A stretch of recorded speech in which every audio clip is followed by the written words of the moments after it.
Okay, Jill, are you ready for some action? Look at this place. I bet you could go home with anybody.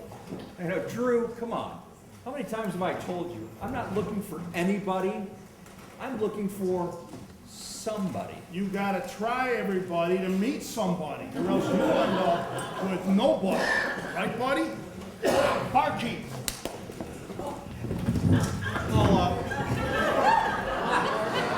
Is there anybody here worth meeting tonight?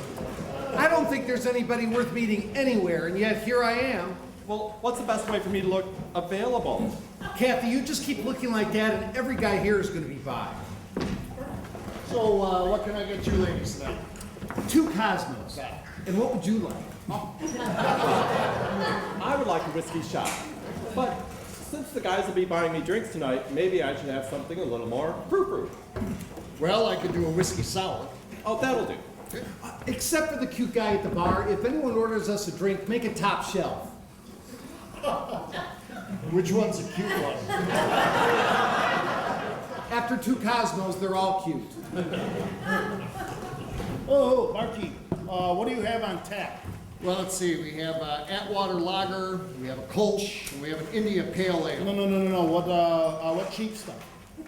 Well, I've got Spencer's Pisswater Ale from Dragon. Good, I'll take it. And the peanuts and pretzels. Right. Oh, and one more thing. What's the cutie at the next table drink? Whiskey sour, top shelf. Forget it. She's not worth that. Oh, wait a second. You were going to buy her a drink? I mean, you don't even know her. It is the currency of this place. You see someone you like, you send a drink over. If she accepts it, it's an invitation to approach. She thanks you for the drink.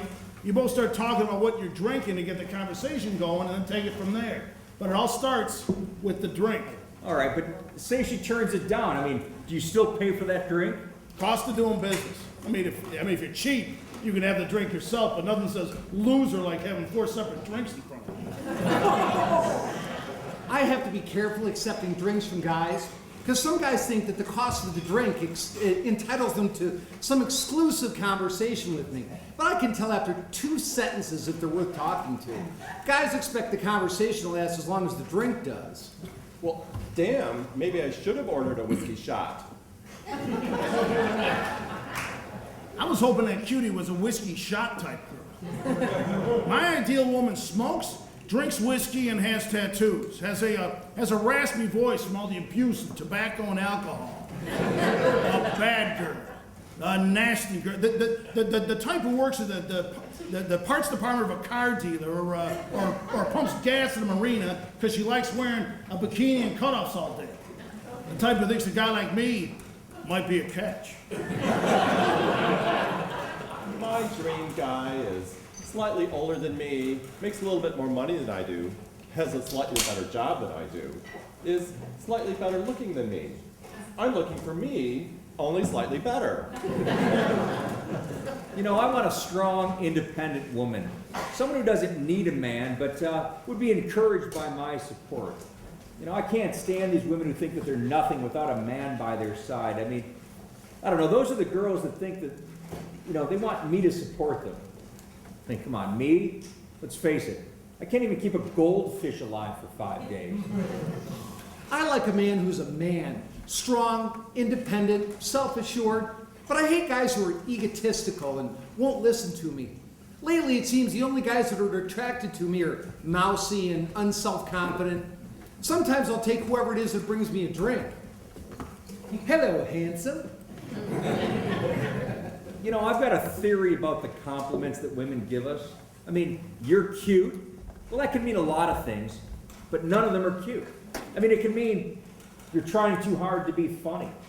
Or it can mean, you know, you're not bad looking, just not my type. Or you're good looking in a non-manly way. Guys don't want to be called cute, we want to be called handsome. It's the male equivalent of pretty. But with guys, we have to tell women that they're pretty all the time. When you first meet a woman, tell her that she's pretty. When you start to flirt, you tell her that she's pretty. When you're trying to get to second base, you tell her that she's pretty. Afterwards, when you're lying around, tell her that she's pretty, because you know why? Because if you ever stop telling her that she's pretty, well, Then she thinks you break it up with her. Drink well, my friends, or as well as you can with this swill. And the peanuts and pretzels. Yeah, I only got 2 hands. I thought you'd want the beer first. Well, no, I want it all. Men are so predictable. Women are so unpredictable.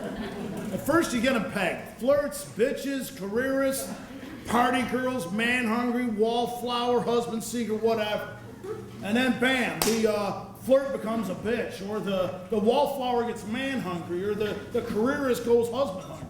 You can't trust them long term, which is why I believe in the hit and run.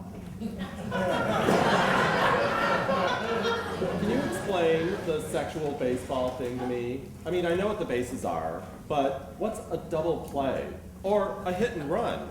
Or, for God's sakes, the infield fly rule? I actually prefer the hockey analogy, the old baseball one, okay? Kissing, that's a face-off. Crossing the blue line, feeling her up. In the goalie's crease, getting in her pants. 5-hole, take a wild guess. Oh yeah, and the best part? I like it because I spend so much time in the penalty box. I love a man in uniform, any uniform. When I was 15, I made out with a good humor man. Sense of humor, overrated.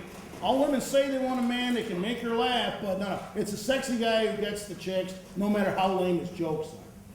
What's sexy? A handsome face, a sense of humor, and home ownership. I rented one of those great apartments that overlooked the lake. This place had a huge deck. I mean, I spent a fortune getting this thing impeccably furnished. Any woman that was to come over would had to be impressed by it. You know what the problem was? I spent so much freaking money on the rent, in the apartment, the furniture, I couldn't afford to go up. No woman ever saw the place. Guys think that girls are so shallow, like I'm gonna be impressed by his BMW. Or I'm going to swoon because he can bench press 300 pounds. Or that I'm gonna be awed by the size of his deck. Give me a break. I'm more mature than that. I'm into great funds. You know, women are confusing to me. I mean, if I ogle over a woman's body, that makes me some kind of a sexist pig. But you know what? If a honey wears some kind of skimpy outfit and I don't stare or make any comments, well, you know what happens? Then they all of a sudden start to think that there's something else that's wrong with me. What's the first thing you notice when you see a guy? His shoulders, his ass, his package? I look at the eyes. I don't care what size or color they are, as long as they're looking at me. You know, the first thing I look at in a woman is her left hand. Oh, damn, I forgot to take off this ring. I use it to keep all those animals away. I call it pest control. I hate when single women act like they're married just to keep me away. If I want to see amateur acting, I'll go to the Players Club. I joined a theater group to meet men. The problem was all the men there were either married or gay, sometimes both.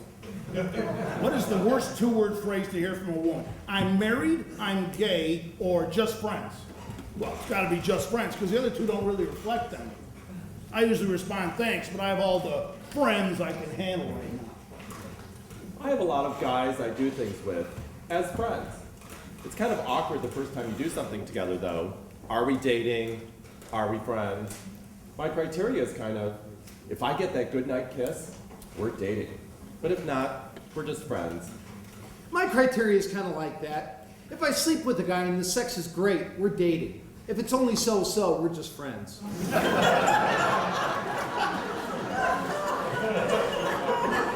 I hate asking women out for dates. You know, I think it's my fear of rejection. But you know, my mom always told me, don't worry, the worst thing that could ever happen, she could say no. But Mom, that's not true. You know what the worst thing that could ever happen? A woman laughed. I never thought it was that fun. I found that when a girl says no, what she really means is, there's no way in hell I would want to be seen out in public with a low-life, greasy slime bag like you. Rejecting a jerk? That's easy. It's being asked out by the nerd that's hard. You can't say yes, and you don't want to hurt them. All I like to do is cuddle with them and say, there, there, I'm sure there's a Comic-Con girl out there for you somewhere. We all judge people based on the cues. I can probably tell you the story over everyone here tonight. Married couple. They probably met here and they're trying to recreate a moment. See how far away they sit from each other? The place is too loud for them, so they have to lean forward to hear the other talk. The couple still liked each other, would scoot their chairs closer together, but that doesn't even occur to them. Woman at the bar. Okay, she's probably the friend of the baby at the table. Look at the body language. She's hunched over, 2 hands on that glass. She's looking like the Heisman Trophy. I say she's got to be the friend of the other women, because otherwise, why wouldn't she leave already? This guy, what a dork. All right, he's probably struck out with our cold fish and a few more besides. Now he's regrouping, and he's seeing if he still has the stamina to try again and get rejected again. In baseball terms, he's 0 for his last 10, and now he's choked up the label and just praying to get bad on ball. Now this guy, this is our player. This is our main competition this evening. This is an old pro who really knows how to schmooze the ladies. You know, that seems so incredible. Right. But let me ask you something. How do you know that that guy is the player? Oh, that's Marty. I see him here all the time. All right, well, then tell me about those 2 lookers over there. Okay, bait and switch. Cute girl, the bait. We're all drawn to her, but she's never interested, so switch. Now you're talking to a friend who, let's be honest, you probably wouldn't have approached if she were on her own. Paula, are we going to have any luck tonight? Well, I don't know. Let's see who's here. First, we have the cheating couple. You notice they're both wearing wedding rings. They come to this place because nobody they know would come to a meat market like this. There's a chance she may not go through with it, so he'll need another avenue for his cheating heart. So he's a possibility. Well, I don't want a married man. Okay, so that one's mine. Over here we have loser number 1 and loser number 2. You notice they both struck out with the poor woman at the bar. She wants to meet someone, but not these 2 that are still hovering over her. The first one is your basic dweeb. He's out of his league in a place like this. He's an unimpressive man in a dead-end job, and he wonders why women aren't attracted to him. Then we have loser number 2. He talks a good game, but he's not very good in the sack. Well, how would you know? Oh, Paula. Then we have these 2. There's a reason men come to the bar in pairs, and it's different than the reasons we women do. Usually it's because one wants the other one to get laid, which is good, but the other one might be hesitant, which is endearing. That hesitation might be because of a recent breakup or an unrequited love, something that could make for an awkward encounter. Best to know ahead of time. But he's kind of cute. Cute only goes so far. You know, my problem is the more attracted I am to a woman, the more tongue-tied I become. I mean, I can't talk to them, and all I can do is spurt out yeses and nos to their questions. But you know what happens? When I'm not attracted to a woman, I then turn into the world's most charming man. I think physical attractiveness is so overrated. Sure, guys tell me I'm pretty, and it's easy to meet people, but I'm more than a pretty face. I have brains. I have dreams and ambitions. There's more to life than attractiveness. Have you ever dated a fat, ugly man? Well, no, but that doesn't mean I wouldn't. Have you? Well, of course, but I'm attracted to wealth. No, you know the problem with dating? The problem with dating is that everyone is trying to date up in this world. Everyone kind of starts like at the base of a pyramid. But the trouble is, everyone wants to date above them. But as you start to measure assets that get higher and higher, you end up with like a George Clooney and a Kate Upton. The thing is, all of us are looking to date up, but those people are looking to date up. And then it turns into that love is nothing but a massive Ponzi scheme. Greatest invention ever. Girls used to give me bogus numbers. Now when she gives me her number, I dial it while I'm still talking to her. If it doesn't ring, I know right away she's blowing me off.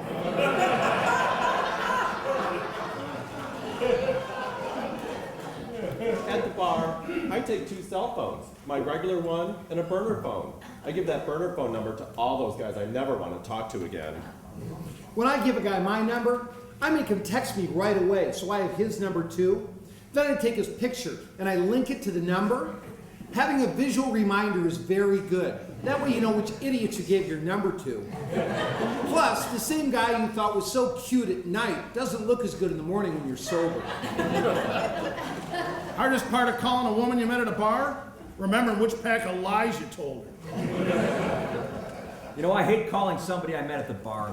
I mean, the whole point of the call is just to set up a date, but you first have to go through all this small talk and all this chit chat. You never even know if they're interested. But you know what? I've come up with a solution to that. What I do is in the morning, I send an email out to them and say, hey, want to give you a shout? What would be a good time? 6 o'clock or, maybe 7. But if they come back to you and say neither time works, and they don't offer you an alternative time, well, then I know that they're not interested in dating. From the gentleman at the bar. Oh, which one? It's top shelf. Oh, well, thank you. And thank him. Don't bother, he's on his way over now. Hi, ladies. I'm Ed. Well, hi, Ed. I'm Kathy. This is Paula. Thanks for the drink. A conversationalist, I see. I'll make this easy for you, Ed. Ask me anything and I'll tell you the truth.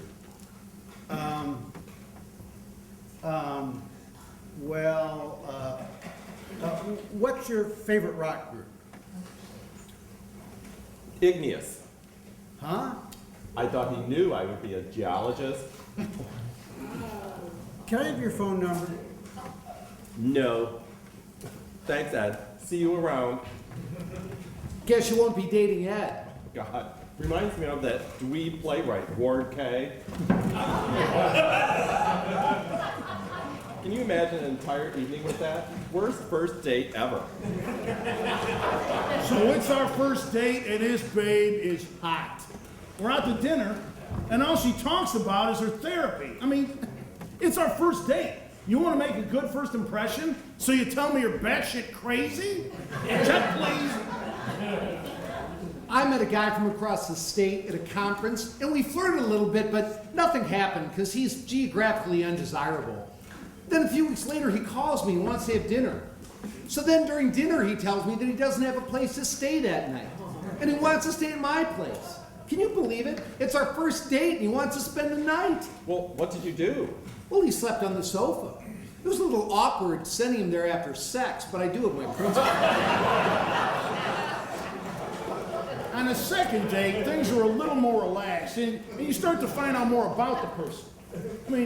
I remember one second date where she found out I was active in my church. She got a little worried and wondered if we were going to end up on our knees in prayer. I told her that if she ended up on her knees, it wouldn't be to pray. After the second date, I usually get Facebook friend requests for my dates. I know they just want to get to know me better, but excuse me, I just want to talk about you with my friends. The third date is the make or break date. Most guys figure if you don't sleep with them by then, it's never going to happen. Third date? Third date? My God, no wonder why I never get laid. I've got to loosen up. Is there anything more exciting than having sex for the first time with a new lover? I feel like I'm an explorer discovering virgin territory. Well, maybe I ought to rephrase that. Guys always want to have sex, but the opportunity is not always there. A girl can have sex anytime she wants, if she wants it bad enough. Closing time at a bar, even the ugliest girl is a Vogue model. I haven't had sex in so long, it's like I'm married. How you guys doing? Bartender, another round for us. And I think it's time to buy the woman at the bar a drink. Oh, and this time, if she asks, remember, I'm wild and crazy. Last time you just said crazy. You Now, if you want me to be your solicitor, you're gonna have to tip better. My ex-boyfriend was one of those wild and crazy guys. He never took our relationship seriously. I told him that if he wasn't more committed, I'd leave. After they committed him, I left. Oh, I hate weddings. At my cousin's wedding, all the older relatives kept coming up to me saying, "Ooh, you're next." Until finally I said, "At the next family funeral, can I come up to you and say, 'Ooh, you're next'?" You know, I hate getting a wedding invitation. To me, there's just too much pressure on the end guest. Going to a wedding when you aren't seeing someone is the worst. The entire wedding party thinks it's okay to set you up with any single man in the room, even if that single man is the priest. I had the typical middle-class dream. House in the suburbs, picket fence, dog, kid, couple of wives. They say a rich man can thank his first wife for his success and thank his success for his second wife. I want to be that second wife. Watch and learn. I see I bought a pink lady for the pretty lady. Thanks for the drink. I noticed you and your friend when you came in here. I'm really surprised to receive your attention. What made you pick me out of all the women in here? You look an awful lot like my first wife. Oh, really? How many times have you been married? Not once yet. I hate obvious lines. It just shows such a lack of respect for me as a person. It's like I've got one of those take a number things and he's calling out, "Now serving number 36. Hey there, baby. What's your sign? Mine is yield.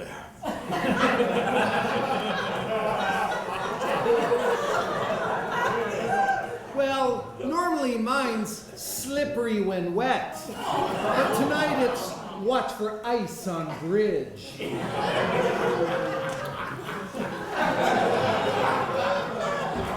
Bob, a guy to be romantic. Candlelit dinners, moonlight walks. Oh God, I sound like a personal ad. I think romance is dead. The pill killed it. Once men figured out that we had to plan for months ahead of time for sex, they knew we wanted it too. Then they knew it wasn't necessary to charm the pants off us, literally. I'm not insensitive. I've sent greeting cards to girls for such important events as congratulations, the blood test is negative. If you really want to scare your boyfriend, tell him you've been feeling queasy the last few mornings. Only good thing about PMS? It does mean she's having her period soon. As I find louder, I find that I'm looking at guys differently. I was always looking for a hunk and tight jeans. Now I'm looking for like a stud with good jeans. Or it was always that, how good they'd be in bed. But now it's like how good they'd be with kids. You know, when people wonder about me still being single at my age, I remind them that, Jesus Christ himself was 33 and still single at the time of his death. And you know why Jesus was still single? Because Jesus was such a nice guy. Girls don't want nice guys. Girls want to be swept off their feet. You have to be aggressive, make them feel pursued. Polite gets you nowhere. Remember, nice guys finish last. One good thing about dating nice guys, it's true what they say about them in bed. Nice guys do finish last. I try to stay away from nice guys. I don't trust them. I can't get over the feeling that underneath that nice guy exterior, they're just selfish pigs like all the other men. At least with the jerks that I date, I know they're gonna dump on me. Ending a relationship. Breaking up is hard to do. Not for me, it isn't. Every time I dump a chick, I say the same exact thing. Well, I'll call you tomorrow. If women are so much more invested emotionally in relationships, how come we get over them that much more quickly? I keep meeting guys who are still hung up on some guy that dumped them 2 years ago. I mean, get over it. Excuse me, are you emotionally available? Excuse me? Do you have any male lovers, girlfriends, ex-wives, ex-girlfriends, unrequited loves or heavy crushes that would make it difficult for you to deal with me? Well, I don't think so. Well, good. Well, it's a nice dress you're wearing. You look pretty. Well, thank you. I'm glad you like it. I'm Kathy. And I'm Gil. It's nice weather we're having. It is nice weather. Too nice to be sitting in a bar. Well, maybe we could go out for a walk or something. Yes. Or something.